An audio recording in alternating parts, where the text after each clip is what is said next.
કર્યું, અમને આમંત્રણ આપી ઘણા લોકો અહીંયા બોલે એવા છે, છતાંય સાથી આગેવાનોએ પણ મને બોલવાનો જે તક આપ્યો છે અને મને જે સન્માન આપ્યું છે એ બદલ સૌપ્રથમ બધા માટે એમના ચરણોમાં હું નમન કરું છું, સૌને હું પ્રણામ કરું છું. જોહાર. આપણે દર વખતે 9 ઓગસ્ટ ઉજવીએ છીએ, હજારોની સંખ્યામાં ભેગા થઈએ છીએ, નાચીએ છીએ, કૂદીએ છીએ, બૂમ બરાડા કરીએ છીએ, પણ આટલી મોટી વસ્તી હોવા છતાં, આટલી એકતા હોવા છતાં જે અત્યાચારો આપણા પર થયા છે એને પણ આપણે નહીં ભૂલવા જોઈએ. જે આદિવાસીઓને બંધારણમાં અધિકારો મળ્યા છે એ અધિકારો ઉપર જ્યારે તરાપ મરાતી હોય તો એ પણ આપણે આજના દિવસે યાદ કરવું જોઈએ. આજના આ કાર્યક્રમમાં નાચી કૂદીને ઘરે જવાનું નથી, પણ આ કાર્યક્રમના સિદ્ધાંત, અહીંના સંદેશો ઉપદેશો પણ તમારે ઘરે લઈને જવાના છે. મિત્રો, 2 દિવસ પહેલાની ઘટના છે. કેવડિયા ખાતે 2 યુવાનોને, જયેશભાઈ સનાભાઈ તડવી, સંજયભાઈ ગજેન્દ્રભાઈ તડવી, ઢોરમાર મારવામાં આવે છે. આખી રાત કપડા ઉતારીને બાંધીને ઢોરમાર મારવામાં આવ્યો અને બીજા દિવસે FIR માં પણ એમના મજૂરોને રજૂ કરવામાં આવ્યા. અને દુઃખ અમને ત્યારે થયું કે પોલીસ અધિકારીઓ એ યુવાનો મરણ થયા છતાંય એવું સ્ટેટમેન્ટ આપ્યું કે આ યુવાનો અહીંયા ચોરી કરવા માટે આવ્યા હતા. શું આદિવાસીઓ ચોર છે? કેવડિયામાં અમારી જમીનો છીનવાયેલી છે, અમારા લોકો વિસ્થાપિત થયા છે અને દુર્ભાગ્ય અમારું એ છે કે ત્યાં અમને ચોર સાબિત કરવામાં આવે છે. અમે ક્યારે સાખી નથી લેવાના. જે લોકોએ અમને ચોર કીધા છે, આવનાર દિવસમાં એનો જવાબ પણ એ લોકોએ આપવો પડશે, એનો ખુલાસો પણ એ લોકોએ કરવો પડશે. 13 તારીખે 5 દિવસનું બેસણું કેવડિયા ખાતે એ લોકોનું રાખ્યું છે એમના પરિવારોએ. ત્યારે એ લોકોની આપવીતી જોઈને, એ યુવાનોને જે રીતે મારવામાં આવ્યા એ જોઈને ખરેખર એટલી બેરહેમીથી આદિવાસી યુવાનો પર અત્યાચારો થયા છે. ત્યારે આ 13 તારીખે આજના મંચ પરથી તમને આહવાન કરું છું, કેવડિયાવાળા એકલા નથી, એમની સાથે ડેડિયાપાડાના લોકો પણ છે. 13 તારીખે આખું કેવડિયા ભરાઈ જશે. 13 તારીખે આખું કેવડિયા અમે ભરી દઈશું. તૈયાર છો બધા? પોલીસના મિત્રોને પણ કેમ છું, ઘણા પોલીસ અધિકારીઓ આપણા સમાજના છે, એમને પણ હું આજના મંચ પરથી કેમ છું. તે દિવસે કેવડિયા જતા વચ્ચે નાકા આવશે ને તો તમે જાણો ને તમારું કામ જાણે. આદિવાસી સમાજ અંગ્રેજો સામે પણ ઝૂક્યો નથી. આજે ગોરા અંગ્રેજોને કાળા અંગ્રેજો આદિવાસી અમે એટલા માટે ગર્વ અનુભવીએ છીએ, અમે અહીંયા અનાદિકાળથી વસીએ છીએ. અહીંના અમે મૂળ નિવાસી છે, મૂળ માલિકો છે. આજે અમને વનવાસી કહેવામાં આવે છે, વનબંધુ કહેવામાં આવે છે. અમે આદિવાસીઓ છે, હજારો વર્ષોથી વસનારા આદિવાસીઓ છે. અમે જે વખતે આ વિસ્તારોમાં, આ દેશ પર જે વખતે મુગલોનું આક્રમણ થયું, હુણોનું આક્રમણ થયું, ફ્રેન્ચોનું આક્રમણ થયું, પોર્ટુગીઝો આવ્યા, અંગ્રેજો આવ્યા, ત્યારે પણ આદિવાસીઓએ ગુલામી નથી સ્વીકારી. સ્વાયત્ત રાજ તો અમારા રજવાડા હતા. રાજપીપળાનો ઇતિહાસ જોઈ લો. નાંદોદ અમારા નંદ ભીલની નગરી હતી. સાગબારા અમારા કુંવર વસાવાનું રજવાડું હતું. ખેલાદાબમાં અમારા રાજા પાંઠા વિનોદેવનું રજવાડું હતું. અમારા રજવાડાઓને જેન પેન પ્રકારે હેરાન પરેશાન કરીને ખદેડીને આજે અમને આદિવાસીઓને વિભાજિત કરવામાં આવ્યા છે. તમે રામાયણ વાંચી લેજો. રામાયણના પહેલા પાને આદિવાસી વાલ્મીકીનો ઉલ્લેખ હશે, સબરીનો ઉલ્લેખ હશે, હનુમાનનો ઉલ્લેખ હશે, નિર્સાદનો ઉલ્લેખ હશે. આ અમારા આદિવાસી, અમારા પૂર્વજો છે. તમે મહાભારત ઉઠાવીને વાંચી લેજો. જે એકલવ્ય છે અમારા આદિવાસીના પૂર્વજો છે. તમે મહારાણા પ્રતાપનો ઇતિહાસ વાંચી લેજો. એમાં પૂંજા ભીલ, દૂધા ભીલ અમારી જે સેના હતી એ આદિવાસીઓની હતી. અમે એ સમાજમાંથી આવીએ છીએ એટલે અમને ગર્વ છે. શિવાજીનો ઇતિહાસ વાંચી લેજો. બેવડા ભીલ જે સેના લઈને આવ્યા હતા એ અમારા આદિવાસી હતા. આદિવાસી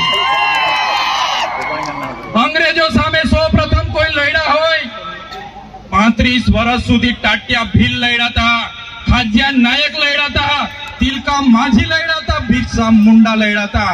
એ સમાજમાંથી અમે આવીએ છીએ. આઝાદીમાં ગુરુ ગોવિંદસિંહ માનગઢ ખાતે 1500 આદિવાસીઓનો સમૂહ મળ્યો. અંગ્રેજોએ ગોળીબાર કરીને હત્યાકાંડ કર્યો, 1500 આદિવાસી મરી ગયા. આજે ઇતિહાસમાં અમારા આદિવાસીઓને જગ્યા નથી મળી. અમે ક્યારે સાખી નથી લેવાના. જે રીતે આદિવાસીઓ સાથે અન્યાય થયો, આજે દેશમાં આઝાદીનો અમૃત મહોત્સવ મનાવવામાં આવે છે, કરોડો રૂપિયાના તાઇફાઓ કરવામાં આવે છે. આદિવાસી વિસ્તારમાં મોટા ડેમો બનાવી દેવાથી, આદિવાસી વિસ્તારમાં મોટા સ્ટેચ્યુ બનાવી દેવાથી, રોડ હાઈવે બનાવી દેવાથી આદિવાસીનો વિકાસ થવાનો નથી. આદિવાસીઓને ડેમનું પાણી આપો, સારી શાળા આપો, સારી કોલેજ આપો, સારા ડોક્ટર આપો, સારી યુનિવર્સિટી આપો, તો જ આદિવાસીનો વિકાસ થવાનો છે. આજે ગુજરાતમાં 15% આદિવાસીઓ વસે છે, દેશમાં 8% આદિવાસીઓ વસે છે. દરેક ક્ષેત્રોમાં અમારી સાથે અન્યાય થયો છે. જે પણ સરકારો આવી માત્ર ને માત્ર મત બેંક તરીકે આદિવાસીનો ઉપયોગ કર્યો છે. આજે તમે કોર્ટમાં જજો, કોર્ટમાં જે જજો બેસે છે, આજે ગુજરાતમાં અમે 15% છે તો 100 જજ માંથી 15 જજ આપણા હોવા જોઈએ કે નહીં હોવા જોઈએ? આઈએસ આઈપીએસ આપણા 15 હોવા જોઈએ કે નહીં હોવા જોઈએ?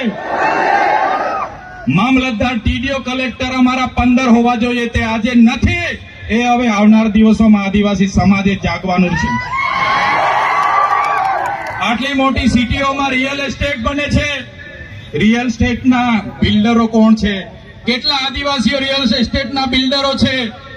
અમારા લોકોને શિક્ષા નથી આપવામાં આવી, નર્મદાનું પાણી નથી આપવામાં આવ્યું, કડાણા ઉકાઈ ડેમનું પાણી નથી આપવામાં આવ્યું. આજે પણ અમારા લોકો મજૂરી માટે શહેરમાં જવા મજબૂર થયા છે. અમે સાકી નથી લેવાના. એટલા માટે જ અમે કહીએ છીએ આજના મંચ પરથી, જે રીતે નાગા લોકોનું નાગાલેન્ડ બન્યું, મરાઠાઓનું મહારાષ્ટ્ર બન્યું, ગુજરાતીઓનું ગુજરાત બન્યું, તેલુગુ લોકોનું તેલંગાણા બન્યું, તમિલ લોકોનું તમિલનાડુ બન્યું, એવી જ રીતે અમને ભીલોને અલગ ભીલ પ્રદેશનું 29મું રાજ્ય જોઈએ. જય ભીલ પ્રદેશ! ભીલ પ્રદેશ અમને 29મું રાજ્ય ભીલોને આબાદી આપો. એની રાજધાની અમે કેવડિયા બનાવીને રહીશું. અમારી પાસે પાણી છે, વીજળી છે, કાકરાપા, નર્મદા. અમારી પાસે લિગ્નાઇટોની ખાણો છે રાજપાટીમાં, આમા ડુંગરમાં યુરેનિયમની ખાણો છે, છોટાઉદેપુરમાં રેતી નીકળે છે, જળ છે, જંગલ છે, જમીનો છે. અલગ રાજ્ય અમને આપી દો, અમે અમારા આદિવાસીઓનો વિકાસ કરી લઈશું. જે અમારો ભીલ પ્રદેશ હતો, દેશ આઝાદ થયા પછી આદિવાસીઓને વિભાજિત કરી દેવામાં આવ્યા છે. 13 જિલ્લાઓને મધ્યપ્રદેશ, 12 જિલ્લાઓને રાજસ્થાનમાં, 14 જિલ્લાઓને ગુજરાતમાં અંબાજીથી ઉમરગામ સુધી, 10 જિલ્લાઓ નંદુરબાર, નાસિક, પાલઘર સુધીના મહારાષ્ટ્રમાં લઈ જવામાં આવ્યા છે. આજે પણ અમારો મહારાષ્ટ્ર, મધ્યપ્રદેશ અને રાજસ્થાન સાથે અમારી સંસ્કૃતિ સાથે છે, પરંપરા હરકી છે, રીત ભાષા હરકી છે. આજે પણ અમારો રોટી બેટીનો વ્યવહાર છે. આજે પણ અમે એમની સાથે સાથે રહીએ છીએ. આજે અમને ભીલ પ્રદેશની માંગ કરીએ છીએ. આજે તમે જોઈ લો, આ ભીલ પ્રદેશનું વિભાજન કરવામાં આવ્યું. આજે મધ્યપ્રદેશની કુલ વસ્તીના 21% મધ્યપ્રદેશમાં આદિવાસી વિસ્તારમાં છે, રાજસ્થાનમાં 13% છે, ગુજરાતમાં અંબાજીથી ઉમરગામ સુધી 15% આદિવાસીઓ છે, મહારાષ્ટ્રમાં 9.48% આદિવાસીઓ. ટોટલ 3.5 કરોડની વસ્તી થાય છે. અમને અલગ ભીલ પ્રદેશ આપો, અમે અલગ અમારા લોકોનો વિકાસ કરીશું. બંધારણમાં જોગવાઈ છે, આર્ટિકલ 3 તમે વાંચી લેજો. જે રીતના મહારાષ્ટ્રમાંથી ગુજરાત રાજ્ય બન્યું, આજે દેશ અને ગુજરાતનો વિકાસ થયો, પણ આદિવાસીઓનો વિકાસ નથી થયો. એટલા માટે અમે કહીએ છીએ કે અમેરિકામાં આપણા જેટલી વસ્તી નથી, છતાં પણ 50 રાજ્યો છે, જ્યારે ભારતમાં 28 જ રાજ્ય છે. તો 29મું રાજ્ય બનવું જોઈએ કે નહીં બનવું જોઈએ? બનવું જોઈએ. એની રાજધાની કેવડિયા હશે. આખું મંત્રીમંડળ અને મુખ્યમંત્રી, અહીંનું આખું અધિકારી ગણ, અહીંનું પોલીસ તંત્ર તમામમાં આદિવાસી હશે, તો જ અમારા આદિવાસીઓનો વિકાસ થશે. એટલા માટે જેટલા પણ અન્યાય અત્યાચાર થયા છે, ડેડિયાપાડા વાળાને એવું લાગશે, ઝઘડિયા વાળા સાગબારા વાળાને લાગશે, કેવડિયા વાળાને મારી નાખે, આપણે શું? પણ નહીં. આજે કેવડિયા વાળાનો વારો છે, કાલે માલસામોટ વાળા પણ તૈયાર રહેજો માર ખાવા માટે. એના પછી દેવ મોગરા વાળા તૈયાર રહેજો, બધાનો વારા પરથી વારો આવવાનો છે. એકલ દોકલ બધાનું કામ લેશે આ લોકો. એટલા માટે કેમ છું, કેવડિયા એકલું નથી, આપણે બધાએ 13 તારીખે કેવડિયા જઈને આપણી એકતા બતાવવાની છે. એમાં કોઈએ પાછી પાની કરવાની નથી.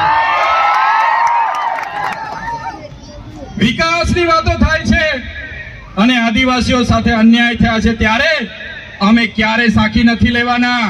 આજે તમને એટલા માટે અમારે કહેવું પડે છે કે આપણા સમાજના લોકો પાર્ટી પક્ષમાં છૂટાછવાયા થઈ ગયેલા છે, અલગ અલગ સંગઠનોમાં, અલગ અલગ ધર્મ સંપ્રદાયોમાં. પણ કોઈ બી પાર્ટીમાં હોય, સમાજની વાત આવે ત્યારે આપણા બધા લોકોએ ભેગા થવું જોઈએ. આજે ભેગા નથી થતા, એ બડી દુઃખની વાત છે. દુઃખની વાત છે, આપણે ભેગા નથી થતા. અમે આ જાહેર મંચ પરથી કહીએ છીએ, જે દિવસે આદિવાસીઓના અવાજ બનતા અમારી પાર્ટી અમને રોકશે, એ દિવસે સૌથી પહેલા પાર્ટીના પાટિયા ઉતારીને અમે મૂકી દઈશું. અમારો સમાજ પહેલા, પછી પાર્ટીનો અમે વિચારીશું.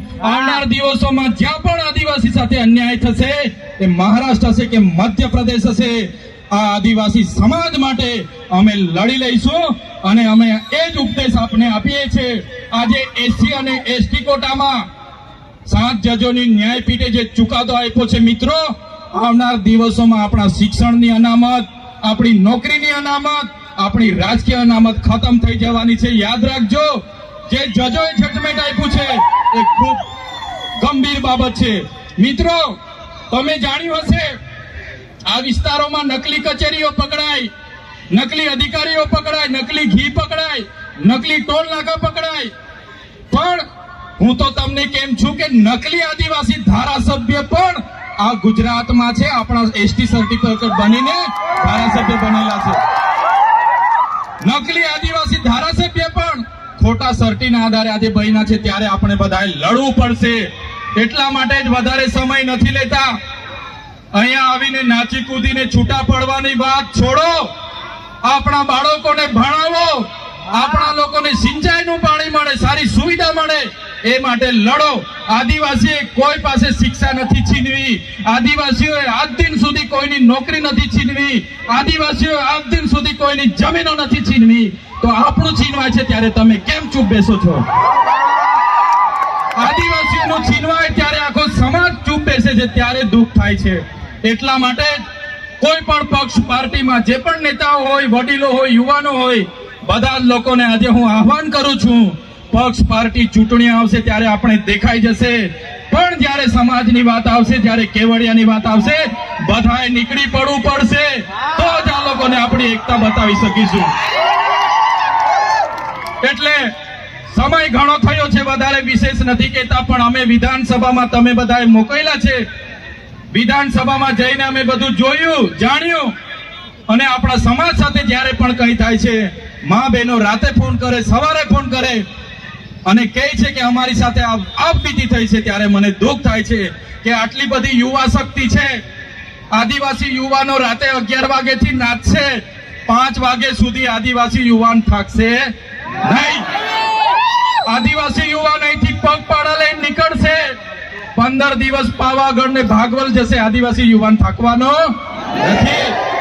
પણ આદિવાસી યુવાનને હું વિનંતી કરું છું, તમારી જે શક્તિ છે, તમારો પાવર છે, એ નાચવા કૂદવામાં, પગપાળા જવામાં કે લડાઈ ઝઘડા અંદર કરવામાં નહીં વેફળશો. તમારી શક્તિનો ઉપયોગ આવનારા દિવસોમાં સમાજને ન્યાય આપવા માટે કરો. હું તમને વચન આપું છું, અમે આગેવાની લેવા માટે તૈયાર છે. અમને તમારો સાથ જોઈએ છે, તમારો સહકાર જોઈએ છે, સાથ જોઈએ છે. જે રીતના આપણા પૂર્વજોએ અંગ્રેજો સામે નમતું નથી ઝૂક્યું, એ આદિવાસી સમાજમાંથી અમે આવીએ છીએ. ટાટિયા મામા, બિરસા મુંડા, રાજા પાંઠાનું ખૂન અમારા શરીરમાં છે. અમે ક્યારે કોઈના બાપથી ડરવાના નથી. એટલા માટે આજે અમે કહીએ છીએ કે આદિવાસીનો ઇતિહાસ એ સિંધુ ઘાટીની સંસ્કૃતિ 10,000 વર્ષો પહેલા, 7-8 હજાર વર્ષો પહેલા જે સંસ્કૃતિ હતી એ આદિવાસી સંસ્કૃતિની સભ્યતા છે. વિશ્વની સૌથી જૂની સંસ્કૃતિ આદિવાસીઓની છે. આજે અમેરિકા, આફ્રિકા, બ્રાઝિલ, ઇન્ડોનેશિયા તમામ દેશોમાં આજે આદિવાસીઓ ધામધૂમથી 9 ઓગસ્ટ વિશ્વ આદિવાસી દિવસ ઉજવે છે. ત્યારે એક આદિવાસી સમાજના લીડર તરીકે, તમારા પ્રતિનિધિ તરીકે આજના આ કાર્યક્રમમાં તમને મેં સેવા જોહાર કરું છું. આવનાર દિવસોમાં ઉલ ગુલાલ જિંદાબાદ કરવું પડશે તો તમારે બધાએ સાથ સહકાર આપવું પડશે. મિત્રો, આજના કાર્યક્રમના મંચ પરથી કહેવા માંગુ છું, ઘણા વર્ષોથી લડેંગે જીતેંગે, મુર્દાબાદ જિંદાબાદ. હવે મુર્દાબાદ જિંદાબાદ કરવાનું થતું નથી. હવે કોઈ બાબત